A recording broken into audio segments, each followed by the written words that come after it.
The earthquake in Japan and consequent tsunami have had car dealers and buyers in a situation of sorts. Since the earthquake in Japan, one of the biggest questions for this lot has been whether the quake will affect vehicle importation. And according to the Kenya Auto Bazaar Association, the umbrella body of second-hand car dealers in the country, the answer to that question is yes. This grouping of dealers is totally dependent on importation of cars from Japan. They say the earthquake in Japan will significantly slow the inflow of car units and will likely raise prices. The earthquake occasioned the shutting down of unknown numbers of plants that belong to Japanese automakers and part suppliers.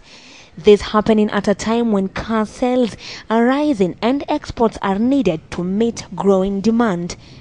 The huge losses for the car industry and disruption of communication infrastructure will result in huge premiums which will be transferred to car buyers. So some ships were already on the high seas.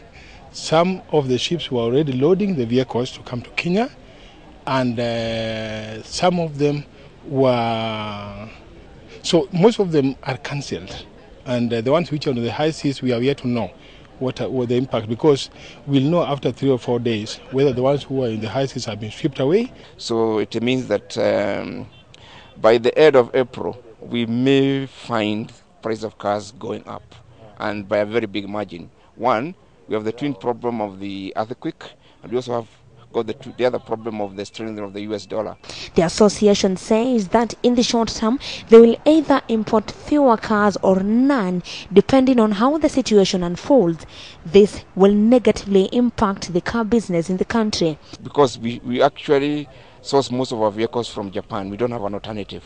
Majority of the vehicles that you see in the Kenyan market are from Japan. Kenyans will have to dig deeper. From April, price of cars are changing. No doubt about that one.